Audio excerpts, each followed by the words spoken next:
So I was digging through my garage and I found this, my PDA from like 20 years ago, or personal digital assistant. And this one is the Sony CLIÉ T615C.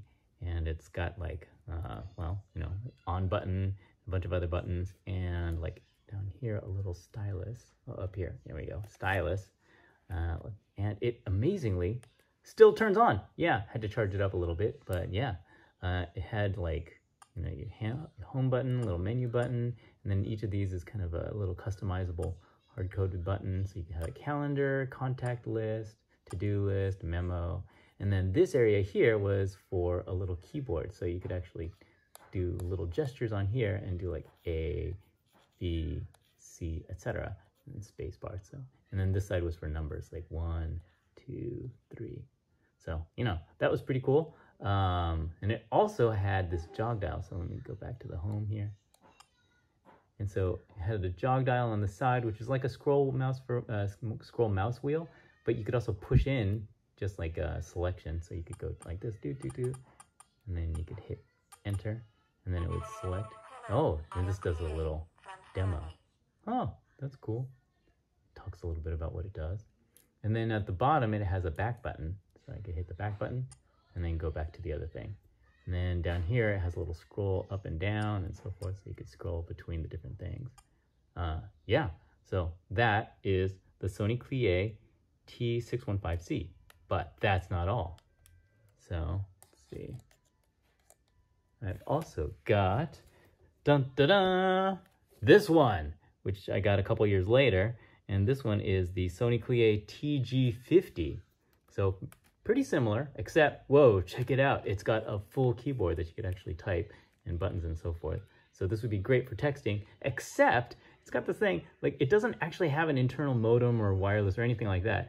You actually had to plug it into the cradle and then it would communicate with the computer, and then the computer would go and talk to the internet. So not nearly as convenient as a smartphone or anything like that, but still pretty cool. So similar deal. It's got like a jog dial here, and then the back button, and over here a dedicated record button so you could record memos, voice memos on the side.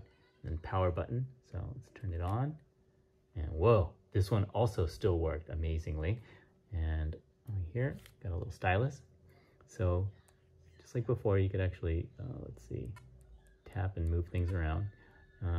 But one of the cool things about this is that it's actually programmable. So I actually wrote some programs for this back in the day, and it's been so long that I don't actually remember what language I used, but I'm thinking like C, C++, or might have been Java, I don't know.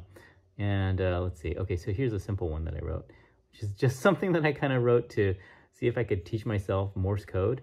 And I thought, well, it'd be kind of neat to lay out the whole grid of Morse code into dots and dashes.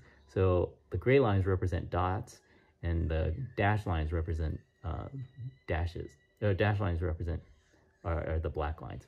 So, for example, if I wanted to do E, then it's just a single dot. So, dot, and then that turns into an E. And then if I wanted to do T, then I hold it down, and then it should come up with a T. And then if I want to do something like, let's see, A, then it would be dot, and then dash, because it's a gray line and a black line. So, dot, dash, A, and then if I wanted to do B, that would be like, let's see, it's up here, so it's dash, dot, dot, dot. So dash, dot, dot, dot. Wow. And then if I want to do C, it's dash, dot, dash, dot. Let's see, dash, dot, dash, dot. C, yeah, whoa, it took a long time, but we actually got ABC on there. As it turned out, I didn't really learn Morse code out of this, but I thought it was kind of a neat idea. So, you know, I think I had more fun programming this than I did actually trying to learn Morse code. The other thing that I did was I really like this card game called Set. So I made a version of it on the PDA. And so the way this game works is you try to create a set of 3 cards, and it's a set if 3 cards are the same or different in each of the 4 categories, which are color. So we got a red and then green color and then blue color over here. And then shape, so I've got triangles and rectangles and ovals. And then number, I've got either 1, 2, or 3 kind of things. And pattern, so it could either be blank or striped or solid. So let's see, can we find a set in this group. Okay. Oh, here we go. Okay, so this is a red triangle, and this is a green triangle, and it's also 1 and then 2. And then this one will be the third one because it's red, green, blue, also striped, solid, and blank. And then also 1, 2, and 3, and they're all triangle, triangle, triangle. So I do that, and then let's see. Yep, boom, and it replaced 3 more cards, and this shows you how many cards you have left. So yeah, that was one of the little programs I wrote. And then another program that I wrote was this game called CM Luminous. CM stands for Creative Mayhem, which was this comic that I used to do in college. And I was really, really into this game called Luminous on my friend's PSP, but I didn't have a PSP. I had a Sony Create Tg50 and a little bit of programming knowledge, so I wrote this version of it like that. Let's see, I think you hit spacebar to start it.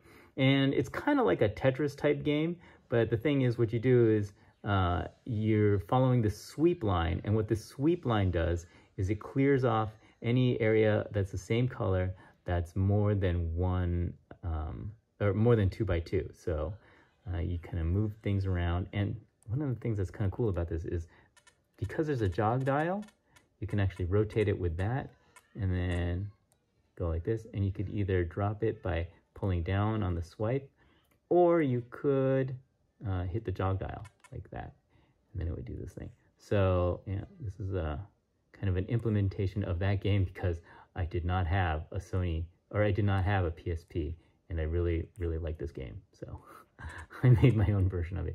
I mean, it's not nearly as cool as the real version of the game because like it doesn't have, you know, all the cool sounds and the graphics and, you know, the exploding animations and things like that. But man, this was still a lot of fun, just making my own version of this and playing it. So I ended up playing this quite a bit, come to think of it. Oh man, this is still kind of fun. Oh, oops. I messed up. Oh, let's see. Let's see if I can get this sweep line in there. Okay, what can I do with that? Oh, there we go. Oh man, I'm starting to remember all the old patterns. Let's see, like that. Oh yeah. And then, yeah. Let's see. Boom. Okay. So there you have it. This has been my little hardware archaeology spelunking into my Sony CLIÉ collection that I had from, I don't know, like 2002, 2003, something around there, 2001, somewhere around there. Yeah, so a little bit of hardware archaeology. This is what personal digital assistants and gadgets look like back then. Enjoy. Bye.